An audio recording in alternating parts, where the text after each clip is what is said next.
Perkenalkan, saya Alvina Nur Azizah dengan NIM 21014210009.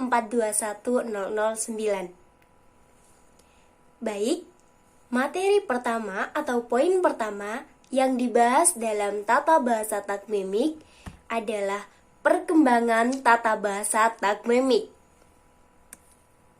Aliran takmimik dipelopori oleh Kenneth L. Pike, seorang tokoh Summer Institute of Linguistics.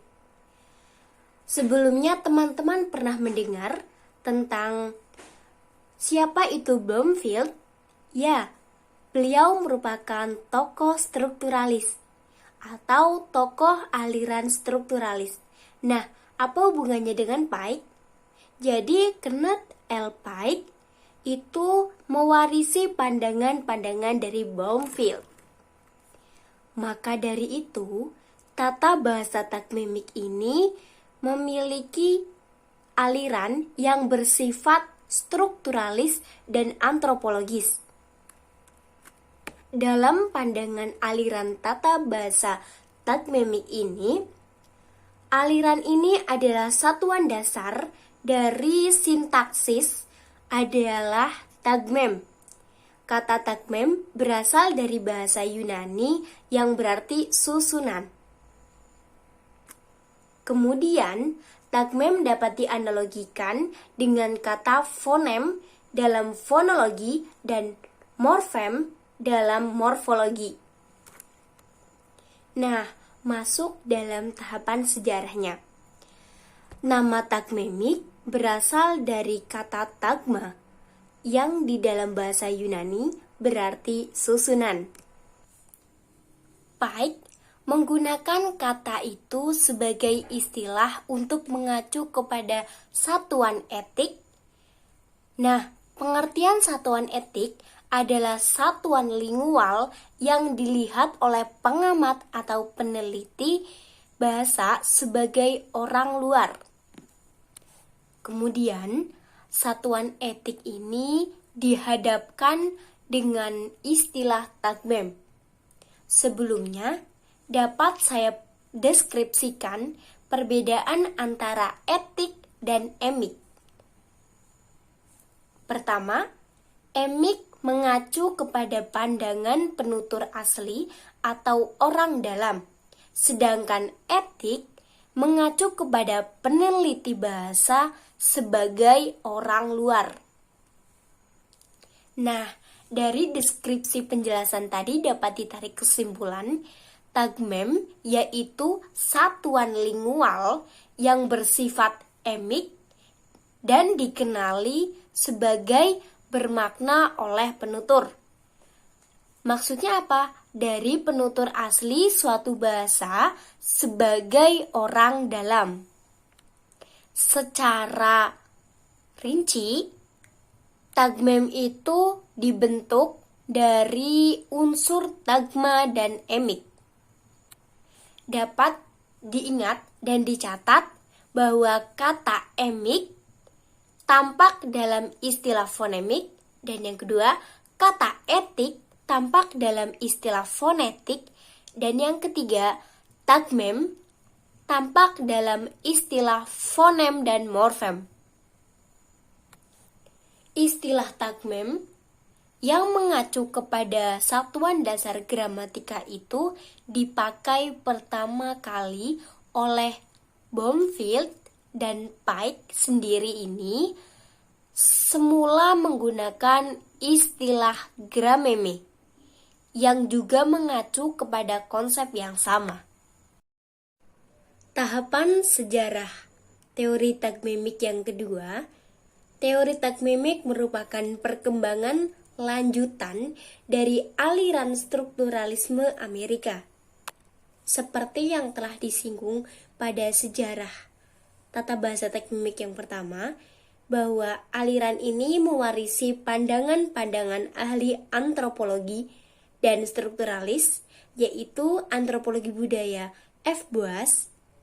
Kemudian ada tokoh ahli bahasa L. Bloomfield dan ahli bahasa dan antropologi budaya E. Sapir. Oleh karena itu, mengapa teori tagmemik ini disebut sebagai teori yang bersifat strukturalis dan antropologis? Karena teori ini berorientasi pada fungsi dan mengarah pada penjelasan mengenai fungsi yang dipikul oleh unsur-unsur bahasa. Orientasi fungsional juga membawa tagmemik ke arah usaha untuk menempatkan ilmu bahasa di tengah-tengah medan ilmu-ilmu yang mengkaji tingkah laku manusia seperti antropologi dan filsafat. Oleh karena itu juga, teori tagmemik memandang bahasa sebagai bagian dari tingkah laku manusia yang meliputi tingkah laku tutur dan yang kedua, tingkah laku non-tutur atau non-verbal. Tingkah laku tutur adalah verbal. Selanjutnya, tagmem. Tagmem adalah korelasi antara fungsi gramatikal atau slot dengan sekelompok bentuk-bentuk kata yang dapat atau saling dipertukarkan untuk mengisi slot tersebut. Contoh kalimatnya seperti kemeja itu bagus. Bentuk kemeja itu mengisi fungsi subjek dan tagmem subjeknya dinyatakan dengan kemeja. Baik, satuan dasar sintaksis tidak dapat dinyatakan dengan fungsi-fungsi saja, seperti fungsi subjek, predikat, objek, tidak dapat seperti itu. Namun, tidak pula dapat dinyatakan dengan deretan bentuk-bentuk saja, seperti frasa benda, frasa kerja, tetapi harus diungkapkan bersamaan dengan rumus seperti di bawah ini. Dapat teman-teman lihat, ada contoh S diisi dengan FB, ditambah P diisi dengan FK, ditambah O diisi dengan FB. Maksudnya, rumus tersebut dapat dibaca sebagai fungsi subjek diisi oleh frasa benda, dan yang ketiga diikuti oleh fungsi predikat yang diisi oleh frasa kerja, diikuti oleh fungsi objek yang diisi oleh frasa benda. Dalam tahap sejarah selanjutnya, yang ketiga yaitu dalam perkembangan tagmem unsur fungsi dan bentuk atau kategori pengisi fungsi perlu ditambahi lagi dengan unsur peran atau pengisi makna dan kohesi. Mengapa? Karena keterkaitan antara satuan-satuan lingual itu membentuk jalinan yang erat. Maka dengan demikian, satuan dasar sintaksis itu dapat membentuk tagmem yang merupakan suatu sistem-sistem. Baik, terima kasih. Selanjutnya, topik bahasan atau poin selanjutnya akan disampaikan oleh rekan saya berikut. Assalamualaikum warahmatullahi wabarakatuh. Sebelumnya, perkenalkan nama saya Nurul Jumrah dengan NIM 21014210021. Pada kesempatan kali ini, saya akan membahas tentang pengertian tata bahasa tagmemik. Yang perlu teman-teman ketahui, tata bahasa tagmemik merupakan tata bahasa yang muncul pada periode linguistik strukturalis yang timbul akibat adanya ketidakpuasan atas pemecahan masalah dalam pembahasan periode tata bahasa tradisional yang melulu merujuk pada Yunani dan Romawi. Sementara pada kasus-kasus tertentu ditemukan ketidaksesuaian antara teori yang dirujuk pada linguistik tradisional terhadap kasus yang baru. Nah, unit utama dalam menganalisis takmemik adalah takmem, yang berhubungan dengan fungsional SWOT dan kategori yang mengisi SWOT.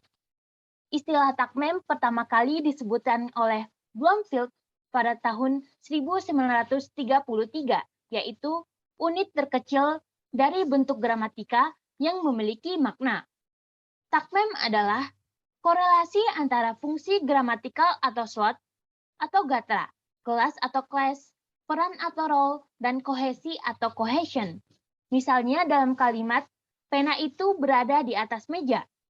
Bentuk pena itu mengisi fungsi sebagai subjek, dan takmem subjeknya dinyatakan dengan pena itu.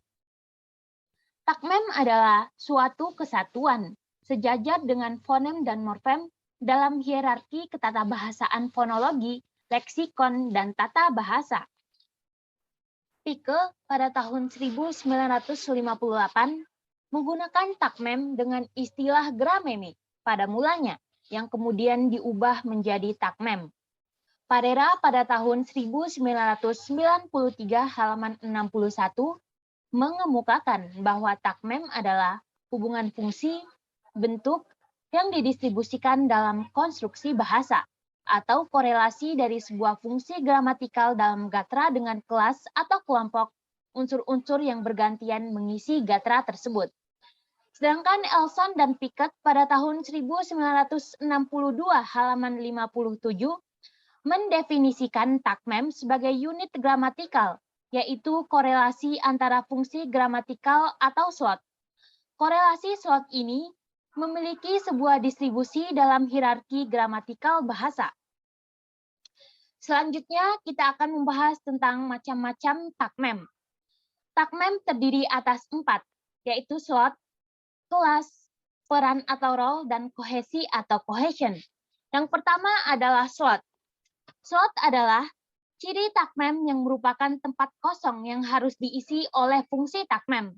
Dalam tataran klausa, fungsi takmem dapat berupa subjek, predikat, objek, dan pelengkap.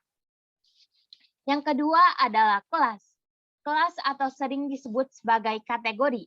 Kategori dalam hal ini dapat berupa nomina atau kata benda, verba atau kata kerja, adjektiva atau kata sifat, preposisi atau kata depan, numeralia atau kata bilangan, pronominal atau kata ganti, dan konjungsi atau kata penghubung. Yang ketiga adalah peran atau role. Peran adalah ciri atau penanda takmem sebagai pembawa fungsi takmem. Peran muncul sebagai akibat hubungan antar takmem dalam suatu konstruksi. Yang keempat adalah kohesi. Kohesi adalah ciri atau penanda takmem yang merupakan pengontrol hubungan antar takmem. Pengontrol hubungan pada suatu struktur berada pada fungsi predikat. Pengontrol hubungan yang hampir terdapat pada semua bahasa ialah kaidah ketransitifan pada klausa yang berlaku untuk klausa transitif, klausa intransitif, dan klausa ekuatif.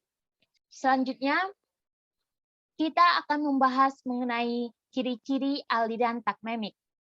Ciri-ciri aliran takmemik ada 3, yaitu tentu saja setiap struktur terdiri atas takmem-takmem.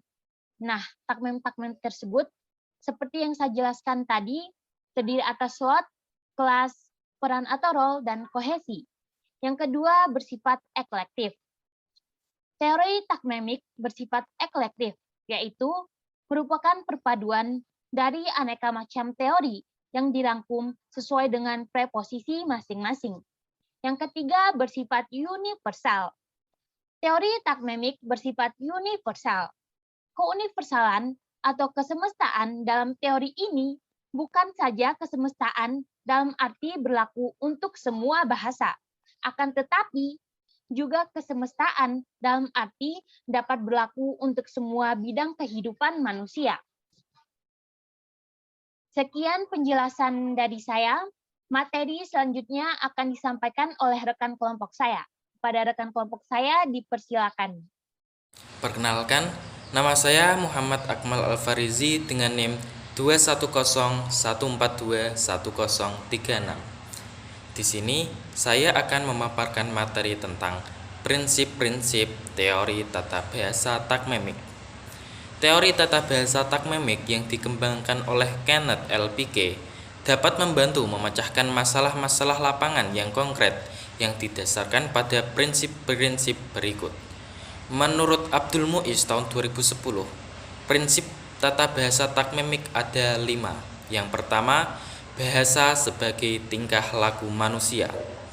Ini berarti bahasa dapat dianalisis dan dipahami sebaik-baiknya sebagai satu aspek dari tingkah laku manusia. Takmemik menolak pandangan bahasa yang mentalistik. Selain fungsi simbolis atau fungsi representasional, bahasa juga mempunyai fungsi komunikatif yang sangat penting. Prinsip yang kedua yaitu semua tingkah laku purposif, termasuk bahasa, muncul dalam satuan-satuan atau kepingan-kepingan. Suatu satuan dapat ditentukan menurut ciri-ciri pembeda yang mengkontraskannya dengan satuan-satuan lain dalam kelas, gugus, atau sistem. Satuan itu dapat berbeda dalam bentuk fisiknya dalam batas-batas tertentu. Prinsip yang ketiga yaitu tentang pentingnya konteks. Satuan-satuan tidak terjadi dalam isolasi. Satuan-satuan itu terjadi dalam konteks. Hal ini berarti bahwa faktor-faktor penyebab bagi variabel dapat ditemukan dalam konteks. Hal ini berarti pula dalam tata bahasa, kalimat hendaknya tidak dianalisis dalam isolasi, melainkan dalam konteks. Yang keempat, yaitu hierarki atau tonggak dari teori takmemik. Hierarki di sini merujuk kepada hierarki sebagian dan keseluruhan, yaitu satuan-satuan kecil umumnya terjadi sebagai bagian dari satuan-satuan yang lebih besar, yang pada gilirannya dapat menjadi bagian dari satuan-satuan yang lebih besar lagi. Secara khusus, ujaran-ujaran linguistis dipandang terstruktur dengan 3 hierarki yang simultan dan saling mengunci. Ketiga hierarki tersebut ialah yang pertama hierarki fonologis. Hierarki fonologis mencakup fonem dan silabe pada tingkat yang lebih rendah, kemudian kelompok tekanan, kelompok ritme, dan sebagainya. Ciri-ciri hierarki fonologis yaitu bunyi berbaur bersama, masuk dalam struktur medan, bisa mengandung kontras nada yang relevan, dapat digambarkan dalam bagian komponen tali satuan, tempatnya dalam kata mempengaruhi pelafalan, dan jumlah dan susunannya mempengaruhi struktur silabel. Ada perbedaan besar dalam fungsi tataran potongan yang satu dengan yang lainnya dalam hierarki fonologis. Ada kebebasan fonologis yang cenderung dihubungkan dengan silabel dengan kelompok tekanan dibandingkan dengan bunyi itu sendiri. Sebagai contoh, kalimat di dalam hutan jatuhnya pada titik nada atau pitch pada kata hutan mengkhususkan kata itu untuk menarik perhatian dan dapat diikuti naiknya titik nada pada akhir silabel yang sama yang membuat pendengar tahu bahwa masih ada yang akan dikatakan. Titik nada memiliki makna. Orang dapat menentukan kapan pembicaraan hampir selesai berbicara berdasarkan kualitas suaranya. Yang kedua yaitu hierarki gramatikal. Hierarki gramatikal atau ketatabahasaan memiliki takmem sebagai kesatuan terkecil dan konstruksi-konstruksi takmemik yang beraneka ragam sebagai kesatuan-kesatuan yang lebih tinggi dalam hierarki itu menurut Tarigan tahun 1989 halaman 192. Selanjutnya, Pike menjelaskan bahwa dalam pandangan kita mengenai gramatika atau tataran dalam hierarki lebih dari sekedar tingkat pencakupan potongan di dalam potongan yang semakin besar. Setiap tipe utama tataran tersebut mempunyai semacam fungsi dalam perilaku. Susunan strukturalnya, yaitu bentuknya, sekaligus memiliki suatu dampak yang umum pada pendengarnya atau yang kita sebut sebagai makna tataran tersebut. Fonologis dan gramatika merupakan hierarki-hierarki yang berbeda karena memiliki batas yang tidak sama. Misalnya kata ayam, secara gramatikal batas kata terdapat di antara I dan M, Secara fonologis, tidak ada batas silabel yang terdapat di dalam kata ayam. Hierarki selanjutnya sekaligus hierarki yang terakhir yaitu hierarki referensial. Hierarki referensial mencakup struktur isi atau makna, hubungan tingkah laku penutur pendengar, emosi, pragmatik dan teori tindak tutur merupakan bagian dari hierarki referensial. Menyangkut tata bahasa, takmemik menuntut juga perstrukturan hierarkis, morfologis dan sintaksis tidak diberlakukan terpisah dalam teori takmemik. Malah, takmemik menuntut perstrukturan paralel dalam kaitannya dengan relasi-relasi hierarkis untuk kata, kalimat, dan wacana. Menurut Pike tahun 1992 halaman 85-93, beberapa unsur baik secara langsung dalam kaitan dengan hierarki referensial maupun secara tidak langsung dalam kaitan dengan makna atau aktivitas perilaku yang berhubungan dengan hierarki tersebut mencakup konsep wicara ditetapkan untuk waktu dan situasi tertentu melalui parafrase atau kemampuan mengatakan hal yang sama dengan cara yang berbeda yang dapat disetujui oleh pendengar dan penutur sebagai konsep yang sama untuk tujuan sementara bersama. Contoh, seorang ibu berkata kepada tetangga dekatnya, "Tuti baru saja pulang," atau "Anakku sudah kembali." Ujaran-ujaran itu belum tentu dapat difahami oleh orang yang tidak dikenal mereka. Cara-cara yang berlainan untuk mengatakan hal yang sama ini mencakup kemiripan yang relevan bagi isi pembicaraan, tetapi sering berbeda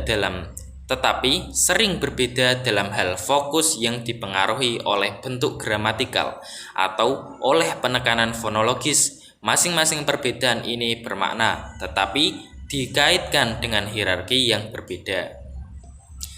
Selanjutnya, prinsip yang terakhir dari tata bahasa takmemik yaitu teori takmemik secara formal mengenal perspektif pengamat yang bervariasi.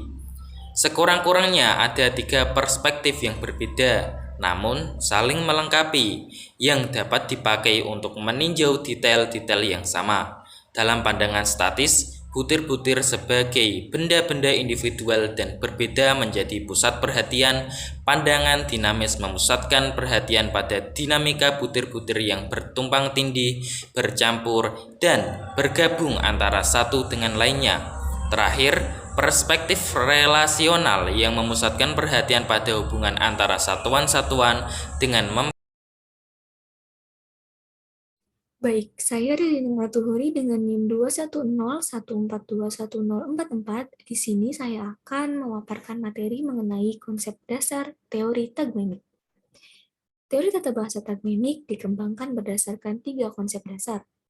Konsep dasar yang pertama yakni bahasa dipandang sebagai bagian dari tingkah laku manusia, dan tingkah laku verbal tidak dapat dipisahkan dari tingkah laku nonverbal secara total. Tagmemik memandang bahasa sebagai tingkah laku berpola dalam konteks berpola pula. Pemberian bahasa tidak hanya sebatas pada tataran fonem dan tataran kalimat, tetapi mencakup konteks tingkah laku yang lebih luas, dimasukkannya pula konsep emik dan satuan-satuan etik. Kemudian konsep dasar yang selanjutnya yakni analisis dan pemberian didasarkan pada tagmen, yakni satuan dasar gramatikal. Tagmen didefinisikan sebagai korelasi antara fungsi gramatikal atau katra dengan sekumpulan butir-butir bahasa yang sejenis dan saling dapat mengisi yang menduduki fungsi tersebut. Misalnya contoh adik tidur. Dalam kalimat tersebut terdiri atas 2 tagmen kata, yakni tagmen subjek yang diisi oleh nomina dan tagmen predikat yang diisi oleh verba intransitif. Kemudian konsep dasar yang selanjutnya yakni berbeda dengan teori tata bahasa struktural yang menganalisis suatu unit statistik menjadi konstituen langsung berdasarkan pemenggalan binari atau binary cutting. Teori tata bahasa tagmemik menganalisis suatu unit sintaktik menjadi tagmen-tagmen secara berurutan dan serempak atau sequential and eucopolen. Misalnya contoh berikut dianalisis model struktural dan tagmemik. Sebagaimana contoh yang telah tertera tersebut, analisis di atas adalah model analisis struktural. Pemenggalannya disebut analisis konstituen antara atau IC analisis. Jika dianalisis menurut teori tagmemik akan menghasilkan pemerian sebagai berikut. Persebaya telah memasukkan 5 gol, yang apabila dituliskan rumusnya yakni klausa sama dengan S, FB1 yang dibaca yakni subjek yang diisi oleh frasa benda 1, kemudian ditambah dengan P, FK atau dibaca predikat yang diisi oleh frasa kerja, kemudian ditambah O, FB2, yakni dibaca dengan objek yang diisi oleh frasa benda 2. Baik, yang selanjutnya yakni analisis tagmemik. Analisis tagmemik menggunakan rumus-rumus dengan singkatan-singkatan istilah dan singkatan yang digunakan secara bebas. Dalam pengkajiannya boleh menggunakan istilah asing dan boleh menggunakan istilah Indonesia. Ketentuan yang harus dipatuhi adalah istilah dan singkatan yang dipakai harus konsisten. Rumus-rumus diupayakan selengkap dan setuntas mungkin. Ketuntasan rumus dilakukan dengan menyusun rumus-rumus bawahan sampai ke morfem. Berikut ini contoh analisis klausa transitif. Persebaya telah memasukkan 5 gol. Sebagaimana rumus klausa yang telah tertera, rumusan tersebut dibaca dengan klausa transitif terdiri atas tagmen subjek bersifat wajib dengan peran sebagai pelaku atau disingkat dengan PLK yang diisi oleh kata benda atau disingkat dengan FB1. Kemudian tagmen predikat wajib dengan peran statement atau disingkat dengan STA atau STA yang diisi oleh frasa kerja yang ditulis dengan FK. Kemudian tagmen objek bersifat wajib dengan peran penderita atau disingkat dengan PDR yang diisi oleh frasa benda. Kaidah kohesinya, predikat dengan frasa kerja transitif memaksa hadirnya tagmen objek sebagai penderita. Adapun rumusan bawahannya adalah sebagai berikut. Sebagaimana rumusan yang telah tertera, rumusan tersebut dibaca dengan frase benda terdiri atas satu tagmen, yakni tagmen inti, atau ditulis dengan in, disingkat dengan in. Kemudian, bersifat wajib atau ditulis dengan T, dengan peran item yang diisi oleh kata benda, atau disingkat dengan KB. Perkenalkan, nama saya Khairotunisa dengan NIM 21014211045. Di sini saya akan menjelaskan mengenai etik dan emik. Emik dan etik adalah dua macam sudut pandang dalam etnografi yang cukup mengandung perdebatan. Emik sendiri mencoba menjelaskan suatu fenomena dalam masyarakat dengan sudut pandang masyarakat itu sendiri. Sebaliknya, etik merupakan penggunaan sudut pandang orang luar yang berjarak, atau dalam hal ini peneliti, untuk menjelaskan suatu fenomena dalam masyarakat.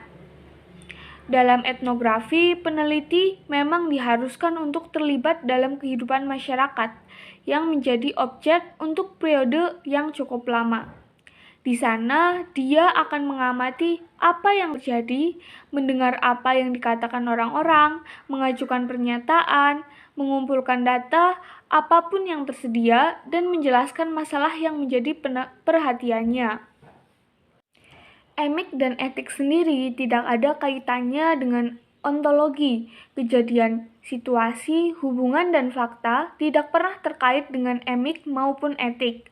Kejadian-kejadian dan entitas yang termasuk ke dalam dunia empiris semata-mata hanya kejadian dan entitas. Suatu deskripsi, analisis, eksplanasi, atau klaim tertentu terhadap pengetahuan adalah emik atau etik haruslah didasarkan semata-mata pada dasar-dasar epistemologi. Marvin Harris membedakan pernyataan emik dan etik atas dasar epistemologi. yaitu kerja EMIC mencapai tingkat tertinggi tatkala mengangkat informasi nantinya pada status penilai tertinggi bagi kecukupan deskripsi dan analisis pengamat. Penguji kecukupan dan analisis EMIC adalah kemampuannya menghasilkan pernyataan-pernyataan yang dapat diterima natif sebagai nyata, bermakna, dan sesuai.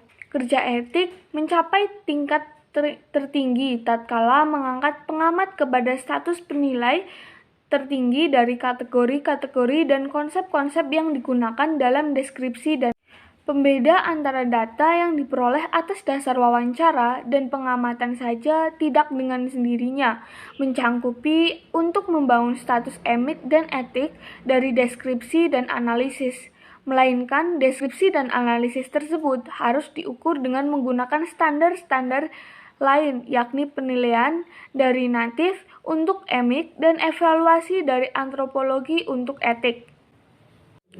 Teori takmemik menggunakan alat pemerian yang memilahkan pandangan etik dan pandangan EMIC. Etik adalah suatu satuan yang merupakan bagian dari tingkah laku tutur maupun tingkah laku non-tutur. Disebut etik apabila manifestasi diamati, dipikirkan, dan diukur secara impresionistis oleh pengamat atau peneliti sebagai orang luar. Suatu satuan disebut EMIC bila satuan tersebut meruangkan suatu bagian dari suatu sistem tertutup, bukan menurut pengamat maupun peneliti atau orang luar. Prinsip etik dan EMIC merupakan dasar epistemologi teori takmemik yang menemukan pola dan makna pada apa yang diteliti. Secara lengkap dan terperinci, pembeda konsep etik dan EMIC adalah sebagai berikut. Yang pertama ada EMIC, yaitu satu, mengamati satu kebudayaan atau bahasa secara khusus.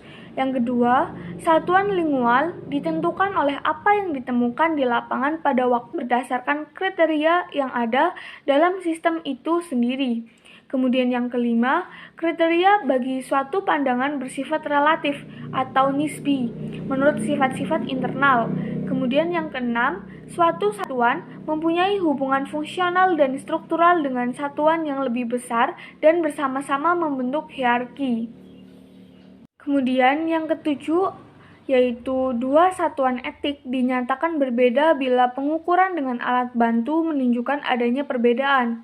Kemudian yang terakhir ada 8, data etik diperoleh dari analisis yang bersifat sementara atau sebagian. Kemudian etik, yang pertama ada mengamati semua kebudayaan atau suatu kelompok yang disiplin secara bersama-sama secara komparatif. Kedua, pandangan tentang satuan lingual sebelum mengadakan penelitian lapangan mengenai suatu bahasa seperti ramalan pola-pola berdasarkan pola bahasa yang diteliti. Kemudian, yang ketiga, struktur bahasa yang diperkirakan sebagai hasil kreasi peneliti sebelum diuji pada penutur asli. Kemudian, yang keempat, pandangan eksternal atau orang luar mengenai suatu sistem. Kemudian, yang kelima, kriteria bagi suatu pandangan bersifat mutlak dan dibangun menurut dasar penalaran penelitian bila satuan-satuan tersebut menghasilkan tanggapan yang berbeda pada penutur asli. Yang terakhir, data EMIC menurut pengetahuan yang utuh tentang keseluruhan sistem merupakan data akhir. Kemudian di sini saya akan menjelaskan mengenai kekurangan dan kelebihan tata bahasa takmemik. Yang pertama yaitu kelebihan aliran tata bahasa takmemik. Yang kawasan elektik sehingga prinsip-prinsip aliran pra-takmemik dihargai dan diperhitungkan sesuai karakteristiknya. Kemudian yang kedua, dengan konsep semesta, bahasa apapun dapat dianalisis dengan teori takmemik.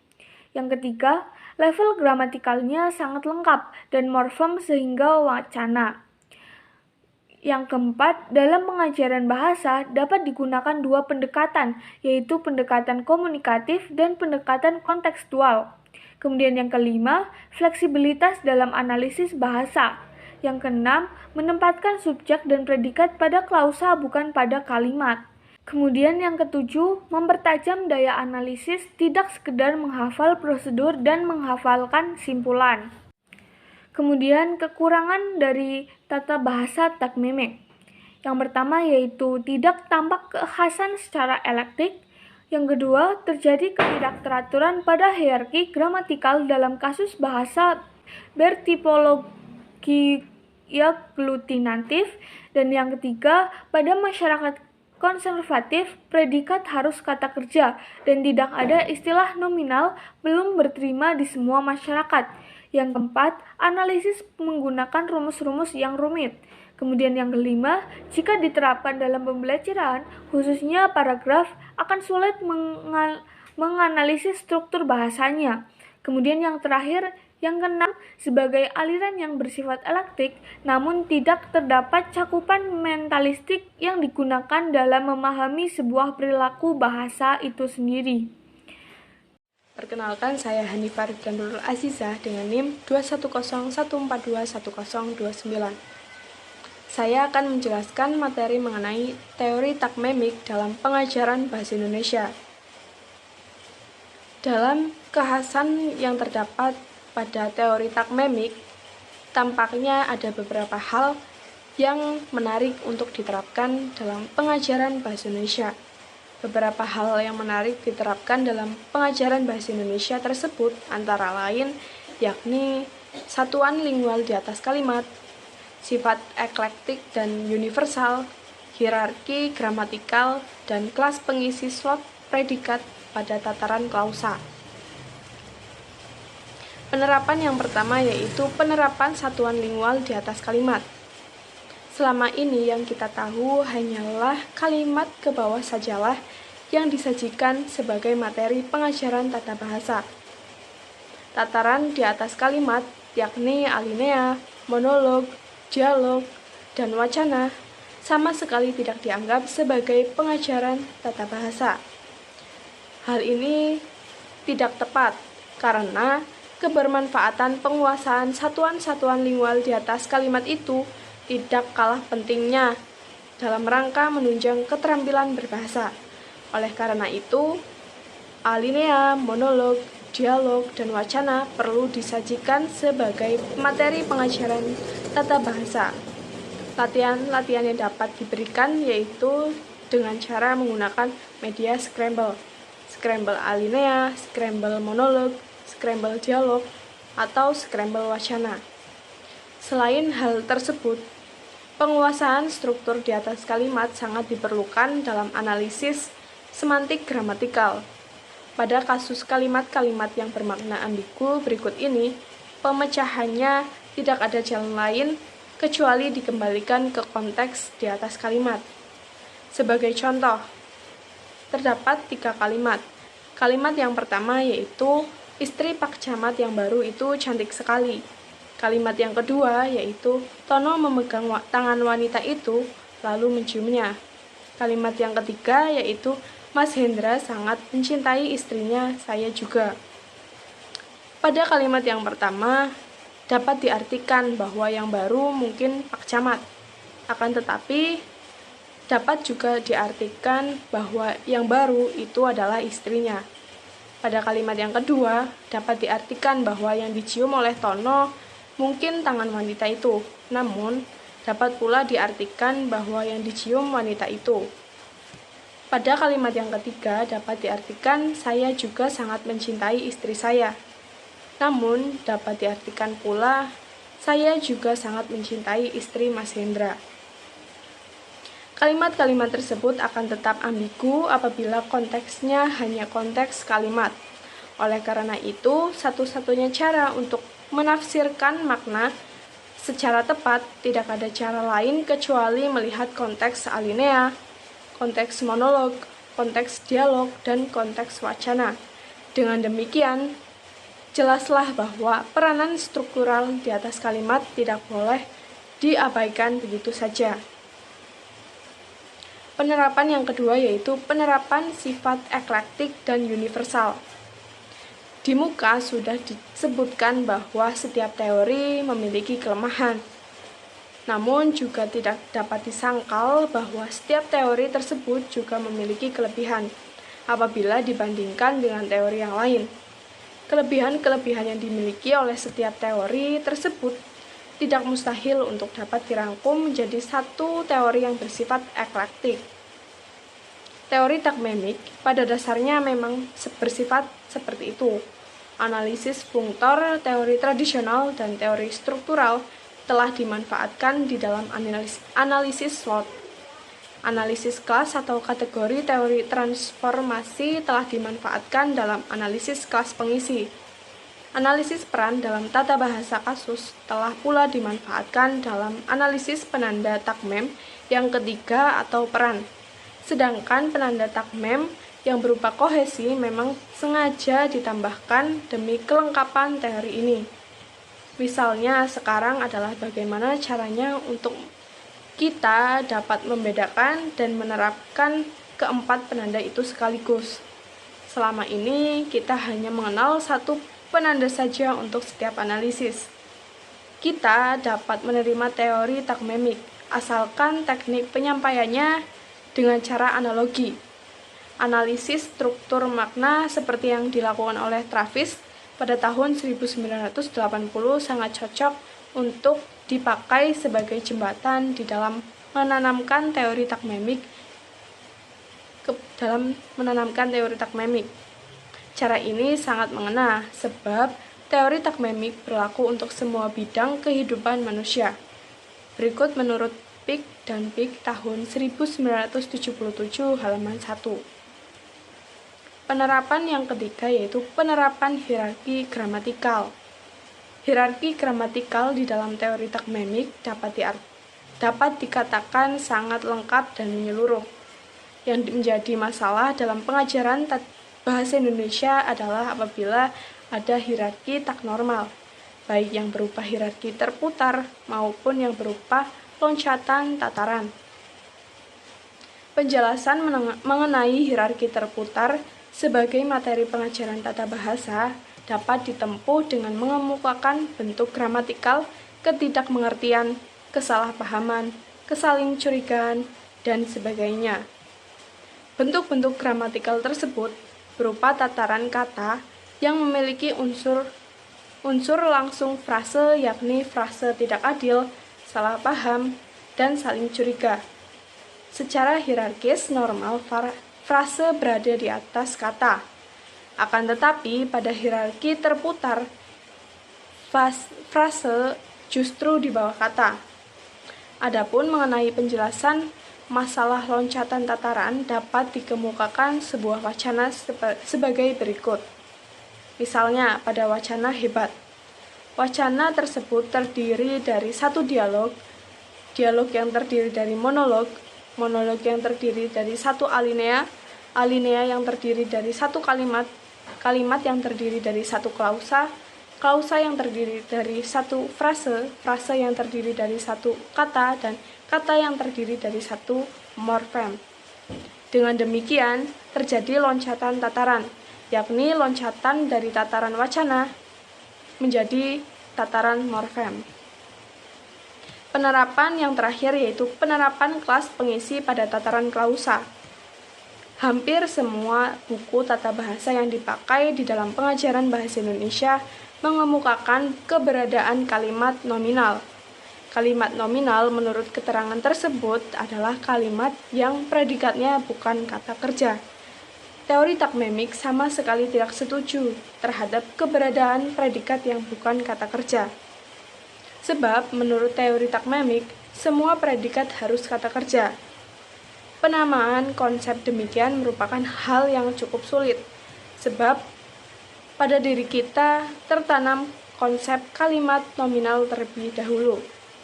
Salah satu cara yang dapat ditempuh untuk mengalihkan konsep kalimat nominal tersebut antara lain dengan jalan mengenalkan struktur klausa ekuatif di dalam bahasa Indonesia.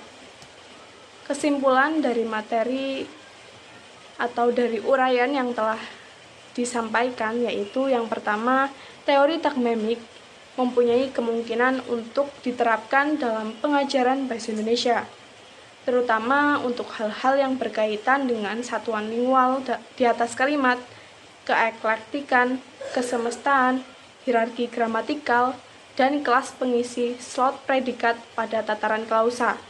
Yang kedua, penerapan kata kerja sebagai kelas pengisi slot predikat merupakan hal yang sangat sulit dilakukan karena telah tertanamnya konsep lama pada diri kita.